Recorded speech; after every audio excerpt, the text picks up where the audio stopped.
પંચમહાલમાં ઘોગંબા તાલુકાના ઊંડવા ધનેશ્વર માર્ગ પર અંદાજે 1.5 કરોડના ખર્ચે બનાવેલા રોડ માત્ર 5 મહિનામાં જ ખખડધજ બની જતા ગ્રામજનોમાં ભારે રોષ ફેલાયો છે। ચોમાસું શરૂ થાય તે પહેલા જ રોડ પર તિરાડો પડવા અને ધોવાણ થવા લાગતા કામગીરીની ગુણવત્તા સામે ગંભીર સવાલો ઊભા થયા છે। સ્થાનિકોનો આક્ષેપ છે કે રોડના નિર્માણ દરમિયાન ટેકનિકલ ધોરણનું યોગ્ય પાલન કરવામાં આવ્યું નહોતું, જેના કારણે કરોડો રૂપિયાનો ખર્ચ છતાં રોડ ટકાઉ સાબિત થયો નથી। ગ્રામજનોએ સમગ્ર મામલે ઉચ્ચસ્તરીય અને નિષ્પક્ષ તપાસ કરી જવાબદારી સામે કડક કાર્યવાહી કરવાની માંગ ઉઠાવી છે। એવું છે સાહેબ કે આ રસ્તો 1.5 કિલોમીટર છે, 1.5 કિલોમીટરનો રસ્તો છે અને 1.5 કરોડથી વધારે એની કંઈક ગ્રાન્ટ ફળવાઈ છે।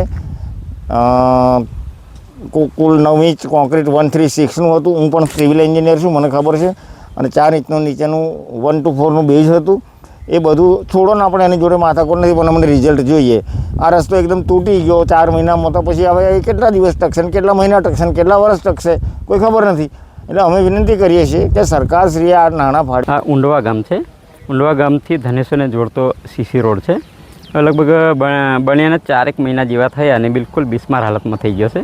તો અમારી એવી માંગ છે કે આ જે રોડ ફરીથી બનાવાય અને યોગ્ય ક્વોલિટી જળવાય એવી અમારી માંગ છે। અંદાજ કેટલા કરોડનો આ રોડ બનાવવામાં આવ્યો? અંદાજે લગભગ 1.5 કરોડ